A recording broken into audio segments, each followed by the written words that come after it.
आप देखेंगे, देखिए छोटे से ये चरण चिन्ह है भगवान के।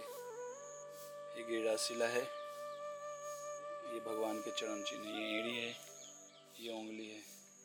इसको हम प्रणाम करेंगे डायरेक्ट।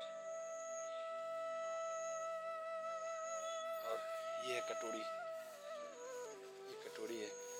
भगवान जब आते थे लीला करते समय कुछ प्रसाद पाना होता था तो कटोरी या दोना लेके तो नहीं आते थे। जैसे वो सोचते थे कि किस पे खाऊं, तो ये पत्थर पिघल के कटोरी के आकार में हो जाता था, थाली के आकार में हो जाता था। और फिर उसमें भगवान उसमें कचौड़ी, समोसा, रसगुल्ला, गुलाब जामुन, रसमलाई, हलवा, पूड़ी, मैया यशोदा जो बना के देती थी उसको रखते थे और फिर उसमें से खाते थे। तो ये वो गिरिराज शिला पे ये सब अंकित है। ऐसे भगवान के कई लीलाओं का जो अंकित चिन्ह है वो आपको गिरिराज शिला पे मिलेगा। तो ये पहचान है कि ये गिरिराज शिला और भगवान कृष्ण में ज़रा सा भी डिफरेंस नहीं। इसीलिए हमारे संप्रदाय में बताया गया है कि हम गिरिराज शिला के ऊपर नहीं चढ़ते, क्योंकि ये साक्षात विष्णु है। तीन ब्रह्मा विष्णु महेश तीनों हैं ब्रज में, जिसमें से विष्णु है गिरिराज जी के रूप में। और इनकी सेवा उसी प्रकार से की जाती है जैसे शालिग्राम शिला की सेवा होती है। इन शिलाओं की भी प्राण प्रतिष्ठा नहीं होता, जैसे शालिग्राम शिला की प्राण प्रतिष्ठा नहीं होता है।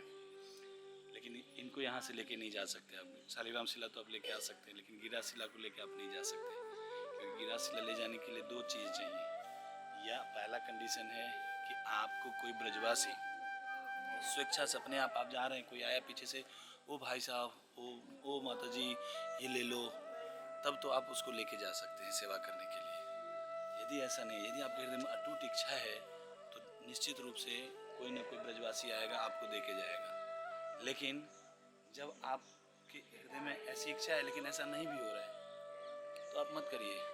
दूसरा ऑप्शन है कि नहीं मेरे को लेके जाना है, कोई ब्रजवासी तो मुझे दे नहीं रहे, तो मैं क्या करूँ, मुझे एक गिरिराज शिला चाहिए, मैं लेके जाऊँगा, घर में पूजा करूँगा।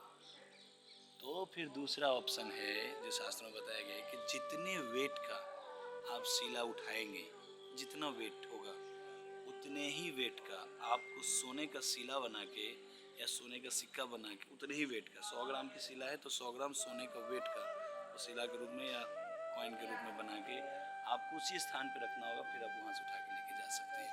तो ये दो ऑप्शन है गिरिराज शिला को यहाँ से लेके जाने का। बेहतर है कि ना ले जाएं, क्योंकि गिरिराज जी को अच्छा नहीं लगता ब्रज से बाहर जाना।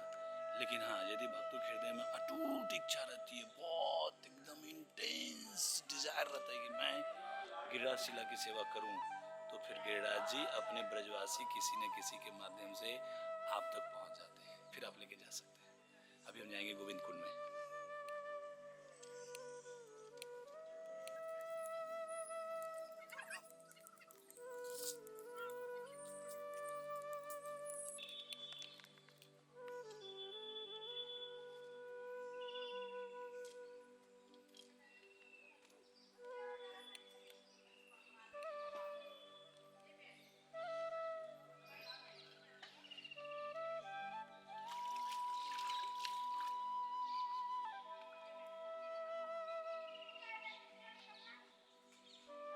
ये है गोविंद कुंड।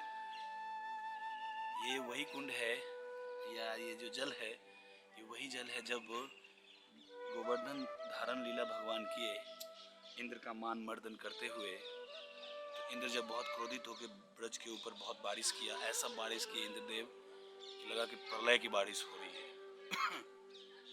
तो 7 दिन तक बारिश हुई लेकिन ब्रज में कुछ नहीं हुआ, क्योंकि सारे ब्रजवासी गिरिराज जी के अंदर थे, भगवान धारण किए हुए थे उसके छतरी के रूप में, और छतरी के नीचे सारे ब्रजवासी थे। जब 7 दिन हो गया तो इंद्र के पास में स्टॉक खत्म, पानी का स्टॉक खत्म हो गया। अब क्या करें, बोले जाके देखो ब्रज तो पूरा बह गया होगा, डूब गया होगा। दूत आया वापस जाके बोला, अरे साहब कुछ नहीं हुआ, वहाँ तो धूल उड़ रहा है। भैया ऐसे कैसे हो सकता है, विश्वास नहीं तो जाए खुद देखिए। तो जब इंद्र देवराज इंद्र आए तो दिखे, अरे भैया ये तो बहुत गड़बड़ हो गया, ये तो भगवान है शायद, मैंने भगवान के साथ पंगा ले लिया। तब क्या करें, तो भगवान को बहुत प्रिय है गाय। गाय में कौन सी गाय, सुरभि गाय। सुरभि गाय को आगे करके इंद्र देवराज इंद्र भगवान के सामने में, जैसे गाय को देखे तो भगवान खुश हो गए। फिर देवराज इंद्र गए भगवान से माफ़ी मांगे।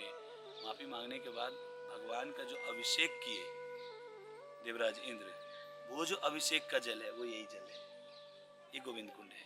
तो ये पूरा पूरा चरणामृत है, इसको हमें पान करना चाहिए। स्नान भी कर सकते हैं, ब्रज के सारे कुंड सरोवरों में स्नान कर सकते हैं, 2 कुंड को छोड़ करके, राधा कुंड और श्याम कुंड। उसमें स्नान करने के लिए क्वालिफिकेशन बताया गया है, लेकिन मुझे नहीं लगता कि जल्दी कोई ऐसी क्वालिफिकेशन अचीव करता है। जो अचीव करता है वो अपने आप को अनक्वालिफाइड मानते हैं, इसलिए उसमें स्नान नहीं करते, जाके उसमें आचमन करते हैं।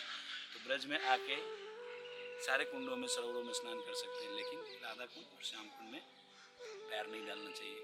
हम लोग क्वालिफाइड नहीं है, हमारे प्रभुपाद जी स्नान नहीं किए, हमारे गुरुदेव स्नान नहीं किए, क्योंकि वो राधा कुंड और राधा रानी में कोई डिफरेंस नहीं है, वो एक ही है। तो ये है गोविंद कुंड, सामने है गिरिराज जी। बहुत ही अद्भुत जगह है, यहाँ की बहुत सारी लीलाएं हैं जिसकी चर्चा मैं ऑलरेडी कर चुका हूँ, आगे फिर कभी बताऊँगा।